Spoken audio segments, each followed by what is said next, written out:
Good morning, my dear children. This is P. Vasantakumar, social teacher from DIV High School, SDSTPS, AP Genco, Naltur. Children, welcome to the chapter Production and Employment, Part 5. In the previous session, we had learned describe about the process involved in the estimation of GDP. Learning objectives. By the end of the chapter, you will be able to illustrate the changes in the importance of sectors. Now let us learn changes in the importance of sectors. Over the years, the size of GDP has increased with the rise of the production of goods and services. It is essential to know how these increase took place and what kind of activities contributed more to this growth of GDP. It has been noted that many of the now developed countries had agriculture and other allied activities as the most important contributor of GDP during the initial stage of development.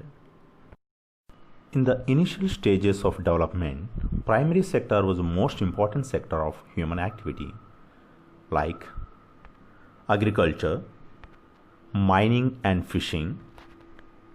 Most people were employed in this sector.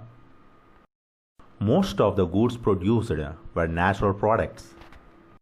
Agriculture sector prospered and produced much more food than before. Buying and selling increased many times. Activities example, craftsmen, traders, administrators, transporters, army, etc.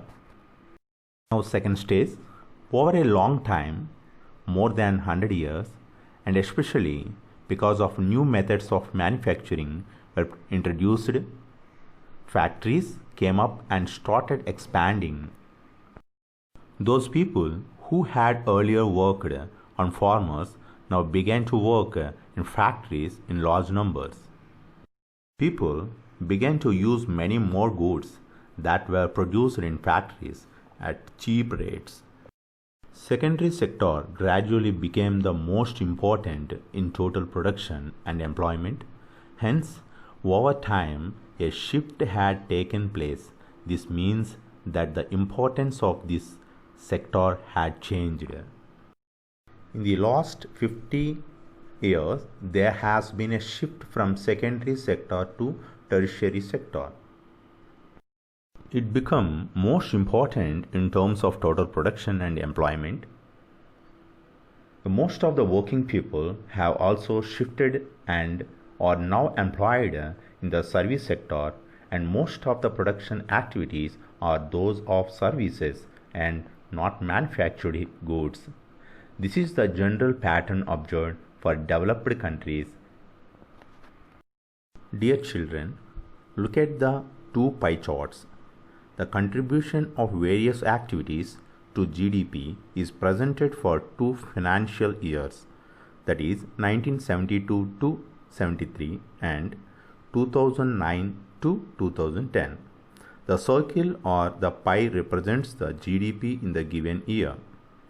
GDP is made up of production from the three sectors: agriculture sector, industrial sector and service sector.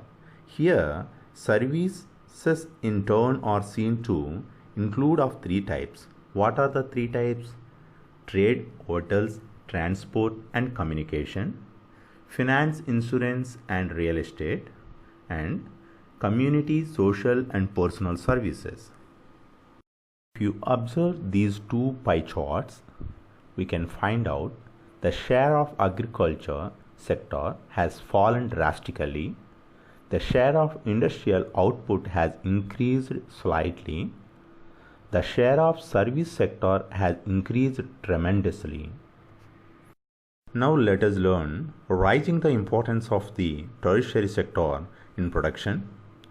Over the 37 years between 1973 to 74 and 2009 to 10, So while the production in all the three sectors has increased, it has increased the most in the tertiary sector.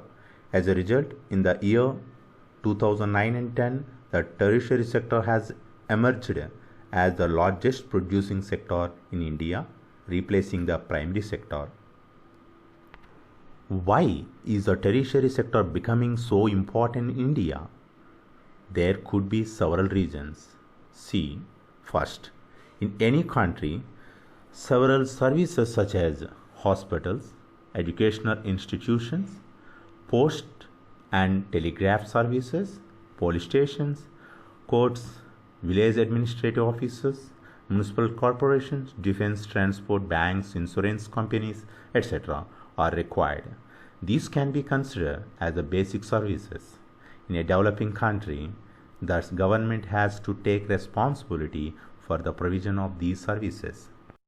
Second, the development of agriculture and industry leads to the development of services such as transport, trade, storage, and the like, as we have already seen. Greater the development of the primary and secondary sector, more would be the demand for such services. Third, as income levels rise, certain section of people start demanding many more services like eating out, tourism, shopping, private hospitals, private schools, professional training, etc. You can see this change quite sharply in cities, especially in big cities. Fourth, over the past decade or so, certain new services such as those based on information and communication technology have become important and essential. The production of these services has been rising rapidly. So these are the reasons the tertiary sector is becoming so important in India. Children, next session we will discuss about describe employment. Thank you, my dear children.